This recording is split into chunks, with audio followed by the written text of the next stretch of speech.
मेरे पिताजी ने 2 सांड पाल रखे थे। वे उन सांडों की बहुत देख रेख करते थे। उनको टाइम टाइम पर उनका चारा उनको खिलाते थे। एक रात को जब मैं तबेला पहुंची तो दोनों सांड वहां नहीं थे और जब गौर से देखा तो मेरी तो हालत ख़राब हो गई। मेरा नाम मंजू है। मेरी उम्र 28 साल है। मैंने अपने बचपन की पढ़ाई अपने गांव में की थी। मेरे 2 बड़े भाई और मैं और मम्मी पापा। मेरे परिवार में कुल 5 आदमी थे। मेरे पापा एक रिटायर फौजी थे और मेरे दोनों भैया फौज में काम करते थे। मेरे दोनों भाइयों की शादी अभी नहीं हुई थी क्योंकि पिताजी का कहना था, जब तक तुम पढ़ लिख कर नौकरी नहीं पा जाते तब तक मैं तुम्हारी शादी नहीं करूँगा। दोनों भैया बड़ी मेहनत से पढ़ाई की है और पढ़ाई करने के बाद उनकी नौकरी लग गई और वह नौकरी करने लगे। मेरे पिताजी बहुत खुश थे क्योंकि दोनों भाइयों की नौकरी लग जाना बहुत खुशी की बात है। एक दिन हमारा पूरा परिवार एक साथ बैठकर बातें कर रहे थे। मेरी मम्मी ने कहा, पहले मंजू की शादी कर दी जाए, बाद में तुम दोनों की शादी खूब धूमधाम से की जाएगी। पापा ने कहा, ठीक है। मेरे रिश्ते के लिए पापा ने अपने दोस्तों से कहा। मेरी मम्मी ने मेरे रिश्ते के लिए मौसी से कहा। मेरी मौसी के गांव में एक प्रधान थे जिनका लड़का अभी जल्द ही MBBS करके घर लौटा था और अभी हाल ही में नौकरी ज्वाइन की थी। प्रधान जी अपने लड़के का रिश्ता ढूंढ रहे थे। मेरी मौसी ने प्रधान जी को मेरा फ़ोटो दिखाया। प्रधान जी को फ़ोटो पसंद था। प्रधान जी ने कहा, हम 2 दिन बाद लड़की देखने जाएंगे। मौसी ने घर पर फ़ोन किया। मम्मी से कहा, परसों मंजू को हमारे गांव के प्रधान और उनका लड़का देखने आएंगे। मंजू से कह देना अच्छे से रहेगी। मम्मी बहुत खुश थी। मम्मी ने कहा, मंजू तेरी मौसी का फ़ोन था, परसों तुझे मौसी के गांव से लड़के वाले देखने आ रहे हैं, थोड़ा तैयारी कर ले। मैंने कहा, ठीक है। 2 दिन बाद प्रधान जी और उनका लड़का और उनकी पत्नी घर पर आए। मेरा घर पूरे गांव में सबसे बड़ा था। इसे देखकर प्रधान जी बहुत प्रभावित हुए। मेरे घर की बहुत तारीफ की। कुछ देर बाद जब चाय पानी हो गया तो प्रधान जी ने कहा, आप लड़की दिखा दीजिए। मुझको देखकर प्रधान जी बहुत खुश हुए। उनके लड़के ने भी जब मुझे देखा तो देखता ही रह गया क्योंकि मैं बहुत ही खूबसूरत थी। मेरी मम्मी ने कहा, जाओ कुछ देर के लिए तुम दोनों बात कर लो। लड़का मुझे बिल्कुल भी पसंद नहीं था क्योंकि उसकी शक्ल कोई खास नहीं थी। मैंने कहा, ठीक है। तब हम दोनों साइड में हो गए। लड़के ने कहा, तुम्हारा क्या नाम है? मैंने कहा, मेरा नाम मंजू है। उसने कहा, मेरा नाम राजेश है।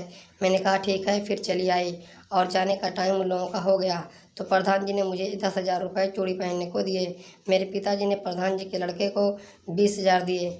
मेरे पिताजी बहुत ही खुश थे। इस प्रकार से रिश्ता पक्का हो गया बिना मेरी मर्जी के।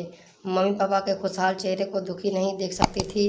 जब मेहमान घर से चले गए तो पिताजी ने कहा, प्रधान जी बहुत अच्छे आदमी लगते हैं, बेटा तो बहुत खुशहाल रहेगी। मैंने कहा, ठीक है। 2 दिन बाद मेरी मौसी जब फ़ोन करती है तो रोने लगती है।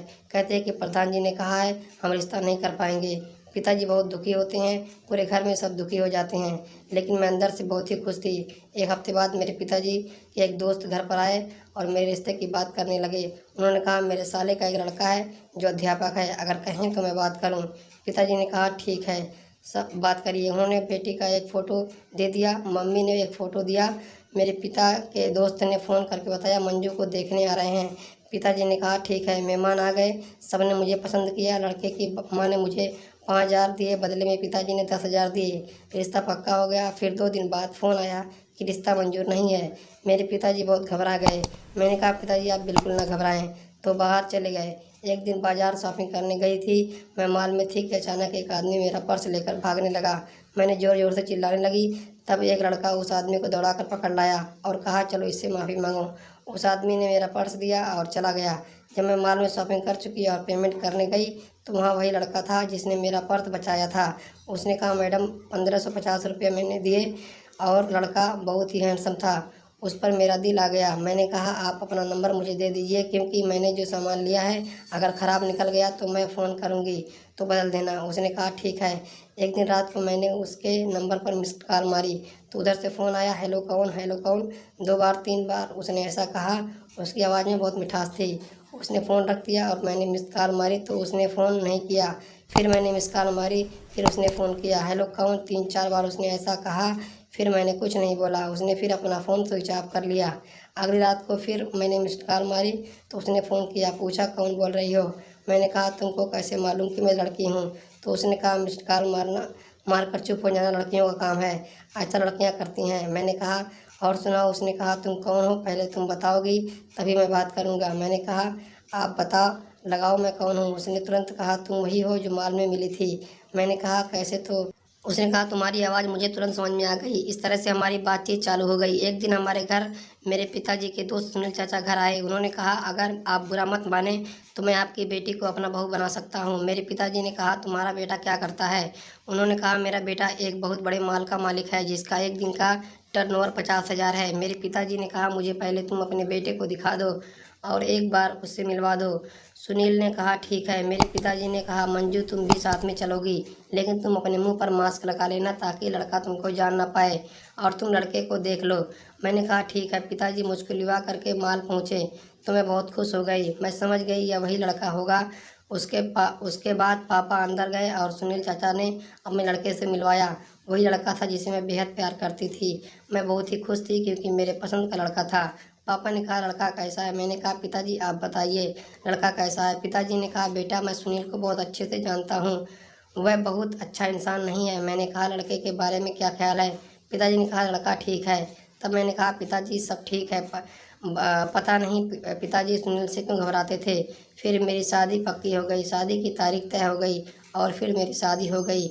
मेरी शादी के बाद राकेश अक्सर मुझे मेरे ननिहाल में रहने को कहता। मैं समझ नहीं पा रही थी राकेश ऐसा क्यों करता है।